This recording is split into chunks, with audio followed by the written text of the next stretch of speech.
This is Kinkell Church, a quiet ruin just outside Inverurie. At first glance, it might look like nothing more than broken stone, walls, grass, and silence. But if you pause for a moment, really listen, the place still whispers its stories. Hello, I'm Monica, and this little explorer is Luke, my ever-curious travel companion. Of course he's here to keep me company. He already climbed up to the old sacrament house. I suppose every cathedral needs a high priest, and he is volunteering.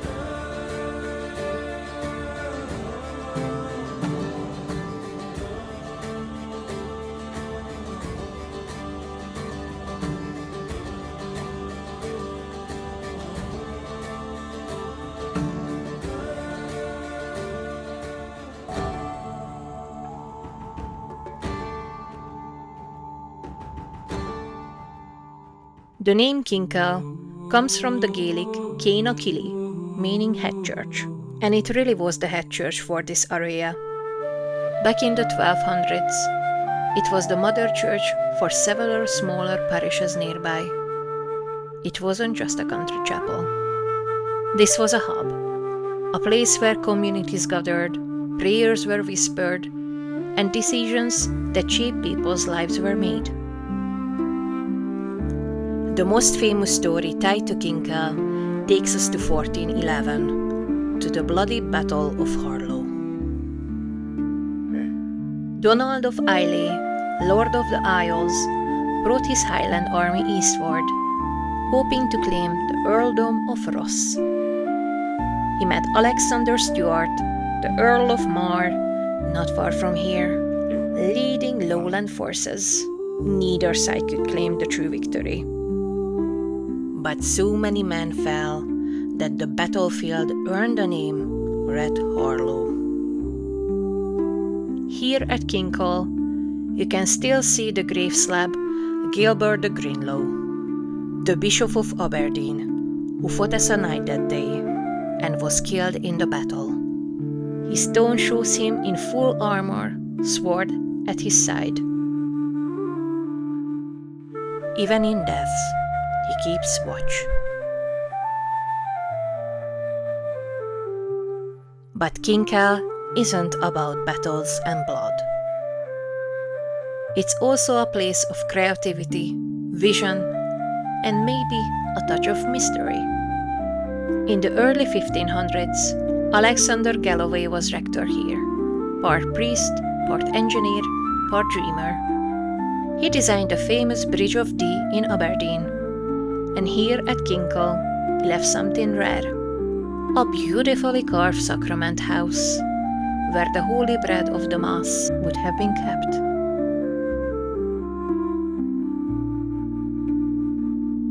If you look closely, you can spot his initials and coat of arms. Some people even say such carvings carried a protective power, as if the art itself could guard the mysteries of the church. There was also a crucifixion panel, carved in 1525. The original hasn't survived. But even the replica hints at how ornate and awe-inspiring this kirk once was. Imagine standing here 500 years ago. Walls painted, carvings bright, air full of incense and song. Like many old kirks in Scotland, Kinkell didn't survive the centuries untouched. After the Reformation, religious practices changed, and slowly the church fell out of use. By the 1700s, it was no longer the heart of a parish, and then the stones themselves became part of the everyday landscape. Villagers carried them off to build farmhouses, barns, and the long dikes you still see crossing these fields. What was once sacred became ordinary. So today, the church stands as a ruin, roofless, broken, quiet. But even in the fragments, it whispers its former grandeur. For me, Kinkell feels different from many other ruins. There is stillness here, yes, but not emptiness. You can almost feel layers of life lived on this ground. The joy of baptisms, the grief of funerals, the chants and hymns, and even the silence after battles.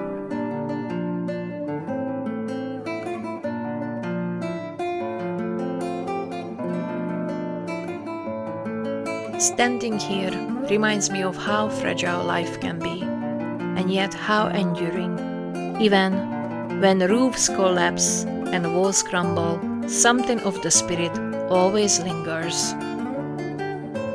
Today, Kinkell is a ruin. Its roof is gone, its windows empty, but the stories remain. Some are carved in stone, like Bishop Greenlaw's grave. Some live in legend, like Galloway's Sacrament House. And some you can only sense in the silence, walking among the grass with a cat at your side, listening to the wind. Perhaps that's the gift of places like this. History isn't only in books.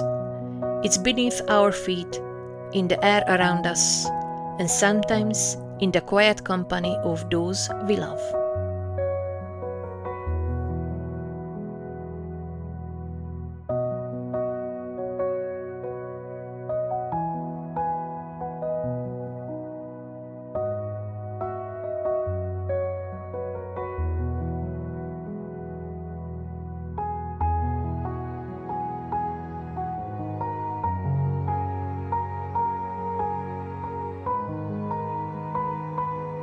If you've enjoyed this wander with me and Luke, I invite you to subscribe to my channel, The Quiet Nomad. Here, you'll find more stories of Aberdeenshire, poetic reflection on the past and life, and gentle moments with nature. Perfect, if like me, you treasure the quieter side of life.